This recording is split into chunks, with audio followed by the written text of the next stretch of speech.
Good morning student. हमने जो chapter शुरू किया था उसमें अब हम आगे पढ़ रहे हैं लॉ ऑफ केमिकल कॉम्बिनेशन। तो लॉ ऑफ केमिकल कॉम्बिनेशन में 5 लॉ आपके चलते हैं। पहला लॉ है law of conservation of mass.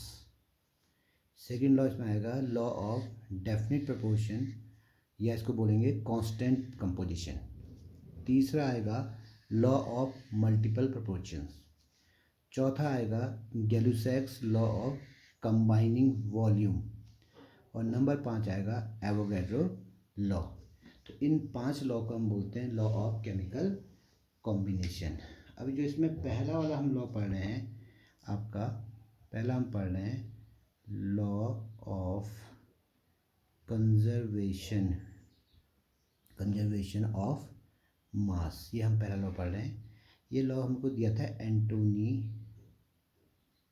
Antony Lavoisier ने, ठीक है। 1789 में उसने ये लॉ दिया था। इस लॉ का मतलब है कि जैसे हम क्या होता है, जो मैटर होता है उसको हम ना तो क्रिएट कर सकते हैं ना डिस्ट्रॉयड कर सकते हैं। तो इसको हम लिख सकते हैं मैटर कैन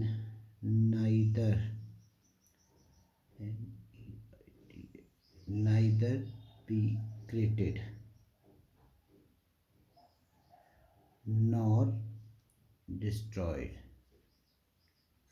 ठीक है। ना तो हम इसको क्रिएट कर सकते हैं ना इसको हम डिस्ट्रॉयड कर सकते हैं। इस लॉ को हम क्या बोलते हैं, law of conservation of mass. इसमें एक बात है, ये कब होता है, जैसे कोई केमिकल रिएक्शन हो रही है, जैसे मान लो H2+Cl2 equals to twice HCl। ये केमिकल रिएक्शन जब हो रही है तो यहाँ पर को 2 तरह की चीज़ होती है। एक तो फिजिकल चेंजेस होते हैं, physical change and chemical change. क्या चीज़ होते हैं, फिजिकल एंड केमिकल चेंज होंगे इसमें, ठीक है। तो यानी कि लेकिन फिजिकल और केमिकल चेंज तो होंगे इसमें, ठीक है, लेकिन मास में कोई चेंज नहीं होगा। तो लिखेंगे नीचे से नो नेट चेंज इन मास। क्या लिखेंगे, नो नेट चेंज इन मास लिखेंगे, ठीक है। तो अब मास लिखेंगे तो अब इससे इसकी जो law of conservation of mass है, इसकी एक डेफिनेशन बनेगी। वो क्या होगी, देखिए वो डेफिनेशन होगी, देखिए कि क्या बोलेंगे, लॉ ऑफ कंजर्वेशन मास में हम क्या बोलेंगे कि ड्यूरिंग अ केमिकल और फिजिकल रिएक्शन, अभी बताया था ना, जब केमिकल और फिजिकल चेंजेस हो रहे हैं तो the amount of product is exactly equal to the amount of reactant participating in the reaction. किसी रिएक्शन में जितना अमाउंट रिएक्टेंट का पार्टिसिपेट कर रहा है उतना ही अमाउंट क्या होगा, प्रोडक्ट का फॉर्म होगा। यानी कि टोटल रिएक्शन में जो फिजिकल या केमिकल चेंज तो हो रहा है लेकिन नो नेट चेंज इन मास। अब इसको समझने के लिए एक आपको फनी सा एग्जांपल मैं समझाता हूँ। देखिए जैसे मान लीजिए एक बोट है, ठीक है, और इस बोट पे एक बफेलो है। क्या है, बफेलो। अब इस बोट और बफेलो का वेट जो मिला के इतना है, अगर इसमें हम 1 ग्राम वेट भी ऐड करते हैं तो ये बोट जो होगी ये सिंक कर जाएगी, ठीक है। अब क्या होता है, समझने की बात सोचिए ज़रा कि ये बफेलो क्या करता है कि इस बोट पे पू कर देता है। मीन्स आपको क्या मिल गया, थोड़ा इसमें डंक मिल गया है। तो अब आप बताइए कि अब क्या बोट, अभी हमने कहा था कि बोट में हम 1 ग्राम भी अगर ऐड कर देंगे तो बोट क्या हो जाएगी, सिंक कर जाएगी। अब आप बताइए कि क्या बोट इस केस में सिंक करेगी, बोलो यस या नो। इस केस में भी बोट सिंक नहीं करेगी। क्यों, क्योंकि जो बफेलो का जो डंक है उसके अंदर पहले से है, वो अलग से हमने उसको ऐड नहीं किया। तो इससे हम law of conservation of mass को समझ सकते हैं, ठीक है। अच्छा, इसी का एक दूसरा एग्जांपल इसके को समझने के लिए एक साइंटिस्ट था लैंडोल्ट। क्या नाम था, LANDOLT, लैंडोल्ट्स एक्सपेरिमेंट। तो लैंडोल्ट के एक्सपेरिमेंट क्या था, लैंडोल्ट ने क्या करा, एक एच ट्यूब लिया आपका, क्या लिया आपका, एच ट्यूब। ऐसे बोलेंगे एच ट्यूब। ये केमिस्ट्री में कुछ टर्म बहुत ज़्यादा यूज़ होते हैं, यू ट्यूब, एच ट्यूब, ठीक है। तो जैसे ये एच ट्यूब है, किस तरह की एच ट्यूब होगी देखिए, जैसे ये एक पोर्शन है इसका, ये दूसरा है, ये ऐसे कर लीजिए कंटेनर को, और ऐसे करके ऐसे, और इसको ऐसे कर लीजिए, इसको भी ऐसे, ये, और इसको कनेक्ट कर दीजिए आपस में, ये एच ट्यूब है। तो लैंडोल्ट जो था साइंटिस्ट, उसने इस तरह की ट्यूब ली आपका, ये, ठीक है। अब क्या है, इसमें पहली वाली ट्यूब में उसने लिया AgNO3, सिल्वर नाइट्रेट, AgNO3। दूसरे वाले में उसने लिया NaCl, और इसको सेक कर लिया, बहुत देर इसको हिला लिया। यहाँ आपका AgNO3 है, यहाँ Ag है, और इसको हिला लिया। हिला के क्या होगा, इस पाथ से ये दोनों आपस में मिल जाएंगे। तो दोनों आपस में मिल जाएंगे, तो ये चैम्बर 1 है, ये चैम्बर 2 है, ठीक है। तो जब ये दोनों आपस में मिल जाएंगे तो क्या रिएक्शन हो रही है, AgNO3 सिल्वर नाइट्रेट NaCl के साथ मिलेगा, NaCl के साथ मिलके रिएक्ट कर देगा, बनाएगा AgCl का PPT बनेगा वाइट कलर का, और प्लस NaNO3 सोडियम नाइट्रेट, तो ये वाइट PPT फॉर्म हुआ। अब यहाँ पर देखिए, ये बात तो है कि रिएक्शन केमिकल रिएक्शन हो गई। केमिकल रिएक्शन में ये वाइट PPT भी बन गया, रिएक्शन हो गई AgNO3 plus NaCl equals to AgCl plus NaNO3, ये तो सब सही हो गया। लेकिन जो इसमें पूरी रिएक्शन के बाद इसका जो वेट है, वो वेट जो होगा रिमेन कांस्टेंट या रिमेन सेम, वेट में चेंज नहीं है। क्या मतलब, जब हमने इन दोनों एपरेटस में हमने AgNO3 NaCl लिया, और सेक करने से पहले उसका हमने वेट कर लिया, उसके बाद दोबारा हमने सेक किया, रिएक्शन होने के बाद वाइट PPT बन गया, फिर दोबारा वेट किया, तो दोनों ही केसेस में इसका वेट क्या था, सेम था। जिससे ये प्रूफ होता है कि किसी भी फिजिकल या केमिकल चेंज के बाद उसका जो रिएक्टेंट का जो मास था वो प्रोडक्ट के मास के बराबर होगा। इसी को हम लॉ ऑफ कंजर्वेशन कहते हैं, ठीक है, समझ में आ गया। अच्छा, इसके बाद आता है दूसरा, लॉ ऑफ डेफिनिट प्रपोर्शन। देखिए, दूसरा क्या लॉ आता है आपका, ये आता है लॉ ऑफ डेफिनिट प्रपोर्शन या कांस्टेंट कंपोजिशन। डेफिनिट प्रपोर्शन और कांस्टेंट कंपोजिशन में क्या लिखते हैं, इसकी डेफिनेशन क्या बोलेंगे, a pure chemical compound always contain same element combined together in the same definite proportion by weight। फिर से सुनिए, a pure chemical compounds always contain same element combined together in the same definite proportion by weight। ये जो law है, ये law दिया था एक फ्रेंच केमिस्ट थे, फ्रेंच केमिस्ट, इनका नाम था जोसेफ प्राउस्ट, जोसेफ प्राउस्ट, ठीक है। तो जोसेफ प्राउस्ट ने आपको लॉ ऑफ डेफिनिट प्रोपोर्शन दिया था। अब इस बात को जो हमने कहा, a pure and chemical compound always contain same element combined together in the same definite proportion by weight, इसको आपने समझना है। देखिए क्या, जैसे मान लीजिए ये H2O है आपके पास, समझ रहे, H2O में देखिए हाइड्रोजन का जो मास है 2 है। देखिए इसको क्या लिखेंगे, मास ऑफ हाइड्रोजन एटम कितना, 1 ग्राम होता है हाइड्रोजन का, पता है। देखिए इसमें हाइड्रोजन के कितने हैं, 2 हैं, तो टोटल मास कितना हो जाएगा, जो टोटल मास हो जाएगा वो कितना हो जाएगा, 2 ग्राम हो जाएगा। अच्छा, ऑक्सीजन की बात करें तो लिखेंगे mass of oxygen, mass of oxygen कितना हो जाएगा, 16 ग्राम। अब एक ही है तो 16 ग्राम हुआ टोटल मास इसका, टोटल मास भी क्या हुआ इसका, 16 ग्राम हुआ। अब इसके 2 ग्राम का रेशियो लेंगे इन दोनों का, तो वेट का रेशियो 2 ग्राम का रेशियो के साथ कितना, 16 ग्राम, तो रेशियो हो गया 1:8 आ गया। क्या रेशियो आ गया, 1:8। इसमें तो हम लिख सकते हैं in compound, in compounds 2 hydrogen atom will always always combine with one oxygen atom to form water। ये क्या फॉर्म होता है यहाँ पर को? वाटर फॉर्म होता है। समझ आइए, क्योंकि H2 की बात है। आगे समझ में? तो ये इसको समझ आता है लॉ ऑफ डेफिनेट प्रोपोर्शन को। इसको आप एक एग्जांपल से और समझ सकते हैं। देखिए, एक दूसरे एग्जांपल से समझ सकते हैं। जैसे मिथेन है CH4, ये CH4 मिथेन है। अब यहाँ पर कार्बन का टोटल मास ऑफ कार्बन का टोटल मास कितना होता है? कार्बन का होता है 12 ग्राम, 12 ग्राम होता है ना। अब टोटल मास किसका? हाइड्रोजन का। टोटल मास ऑफ हाइड्रोजन कितने हाइड्रोजन? 4 हाइड्रोजन। एक का 1 ग्राम, तो 4 का कितना हो जाएगा? 4 ग्राम। इनके वेट रेशियो ले लेंगे तो हो जाएगा 12:4 हो जाएगा।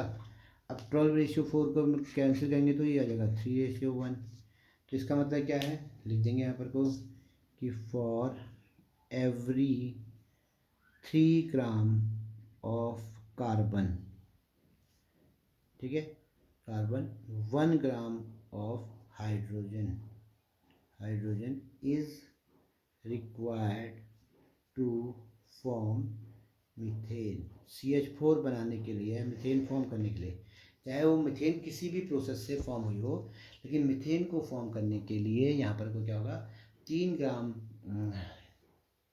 कार्बन के साथ 1 ग्राम हाइड्रोजन की हमको नीड पड़ेगी। तो ये दूसरा आपका लॉ हो गया था, लॉ ऑफ क्या कहते हैं? Law of definite proportion. इसके बाद तीसरा लॉ आता है, क्या आता है? Law of multiple proportion. अब जब लॉ ऑफ मल्टीपल प्रोपोर्शन की डेफिनेशन से पहले हम उसको समझ लेते हैं क्या होता है। जैसे एक एग्जांपल से समझिएगा इसको। जैसे twice H2 plus O2 equals to twice H2। ये वाटर बनाने की प्रोसेस है। इसे आप लिखेंगे case 1, twice H2 plus O2 equals to twice H2। ऐसे दूसरी रिएक्शन देखिए, H2 plus O2 equals to H2O2, hydrogen peroxide बन गई। ये केस नंबर 2 है। अब इन दोनों केसों में एक बात इंपॉर्टेंट है देखना कि दोनों ही रिएक्शन में जो ऑक्सीजन है उसकी जो रेशियो या क्वांटिटी है वो सेम है, ये कांस्टेंट है। ये दोनों ठीक है। ट्वाइस H2 प्लस O2 तो ट्वाइस H2 था, और H2 प्लस O2 तो यहाँ भी खाली O2 है, यहाँ भी खाली O2 है। आगे से जो इनकी वैल्यू लिखी होती है इसे हम ये, जैसे 2 लिखी है, इसको ये 2 लिखी है, ये इसे हम बोलते हैं स्टिक्योमेट्रिक कोफिशिएंट। ठीक है। तो आप यहाँ पर क्या देख रहे हैं? इनका तो O2 की तो क्वांटिटी सेम है दोनों रिएक्शन में। तो अब रेशियो किसका देखेंगे? हाइड्रोजन का देखेंगे। तो इसमें क्या हो जा रहा है? जब यहाँ पर 4 ग्राम हाइड्रोजन ऊपर वाले में चाहिए आपको, और 2 ग्राम हाइड्रोजन आपको नीचे वाले में चाहिए, तो रेशियो क्या हो जाएगा इनका? TiO, रेशियो ऑफ हाइड्रोजन किसमें? केस 1 रेशियो केस 2, क्या हो जाएगा वो रेशियो? 2:1। तो इसी को हम कहते हैं लॉ ऑफ मल्टीपल प्रोपोर्शन। समझ में आ गई बात? ये कहलाता है आपका लॉ ऑफ मल्टीपल प्रोपोर्शन। तो इससे ही क्या होता है? अब इसकी डेफिनेशन बनती है। क्या बनती है? देखिए, when 2 element combine together to form 2 or more than 2 compounds, then the mass of one of the element which combine with a fixed mass of the other, comma करके, are in a simple whole number ratio. इसी को हमने पहले example से समझा था। इसी के लिए अब दूसरा एग्जांपल भी आप देख सकते हैं। जैसे कार्बन है C plus O2 equals to CO2 form हो गई। ये आपका ये हो गया केस नंबर 1। फिर दूसरा होता है जैसे C plus half O2 equals to carbon monoxide बन जाएगा, ये केस 2। ठीक है। अब आप देखेंगे यहाँ पर दोनों में कार्बन का रेशियो सेम है।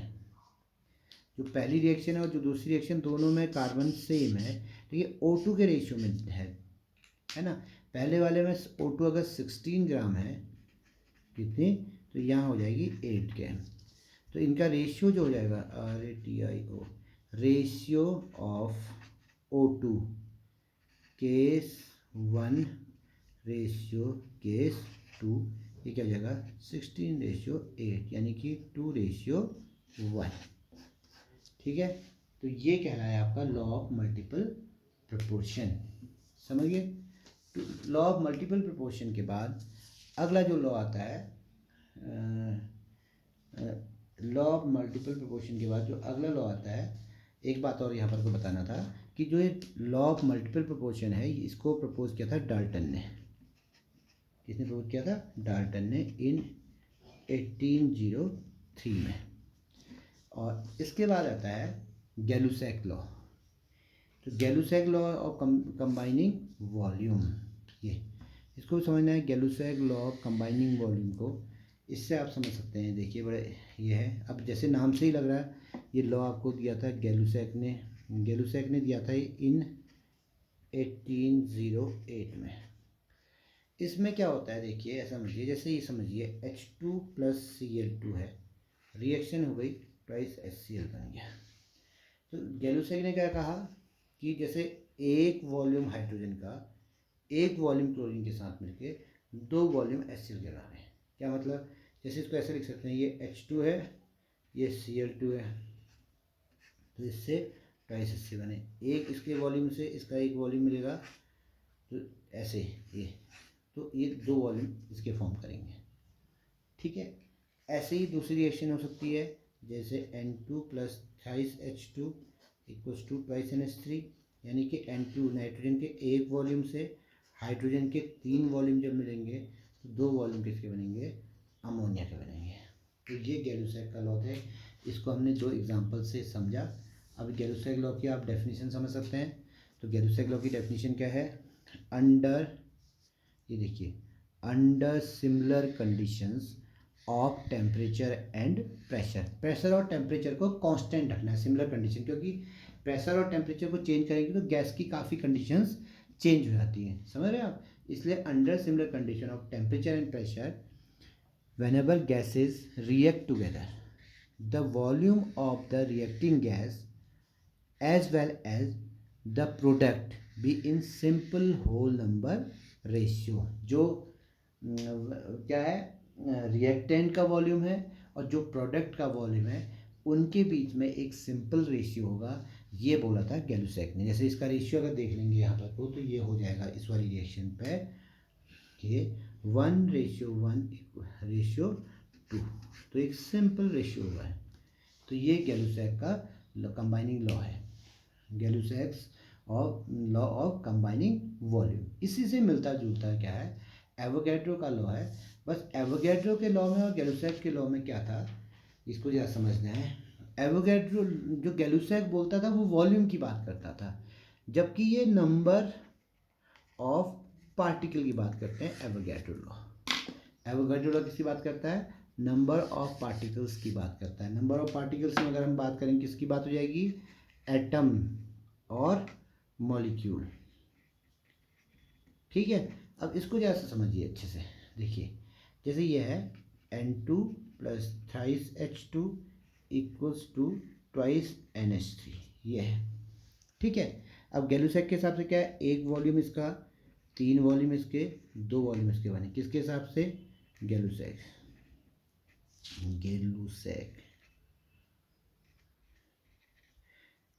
इसे बोलेंगे यूनिट ऑफ वॉल्यूम। ठीक है, ये अगर इसी को उसके हिसाब से देखें, किसके हिसाब से? एवोगैड्रो के हिसाब से। एवोगैड्रो क्या बोलता है, जैसे ये है N2 + thrice H2, reverse reaction, twice NH3 है। N2 ये बोलता है 1 3 2 नंबर तो हुए, लेकिन क्या कहेंगे एवोगैड्रो में? एवोगैड्रो के हिसाब से क्या बोलेंगे इसको? NUMBER, number of molecule. ठीक है, क्या बोलेंगे? नंबर ऑफ मॉलिक्यूल बोलेंगे।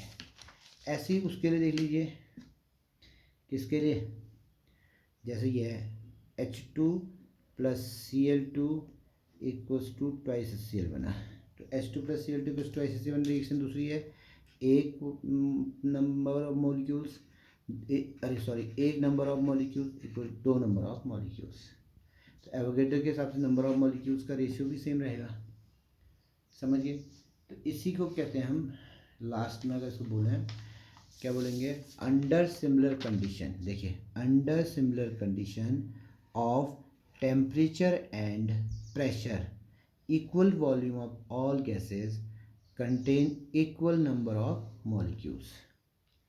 समझिए क्या कहा, इसको एक बार और देख लीजिए। Under similar conditions of temperature and pressure equal volume of all gases contain equal number of molecules. ये आपका एवोगैड्रो लॉ था। और इस एवोगैड्रो लॉ में हमने ये देख लिया था इनका रेशियो। बस ये ध्यान है, गैलुसैक ने जो लिया था यूनिट ऑफ वॉल्यूम पर लिया था, और जबकि एवोगैड्रो क्या लेता है नंबर ऑफ मॉलिक्यूल्स पर लेता है। नंबर ऑफ मॉलिक्यूल्स में आपके एटम और मॉलिक्यूल्स कुछ भी हो सकते हैं, ठीक है। ये एक हम लिखा था एंट्रोपिक में 1 3 2 का, और Avogadro number of molecules H2 + Cl2, तो ऐसे लिखा था 1 1 2 का, समझिए। तो ये 5 लॉ थे जो आज हमने पढ़े, ठीक है। तो आज का टॉपिक हम यहीं पर एंड कर रहे हैं। आप इसका ढंग से रिवीजन करके इसका होमवर्क करके भेजिएगा, ठीक है।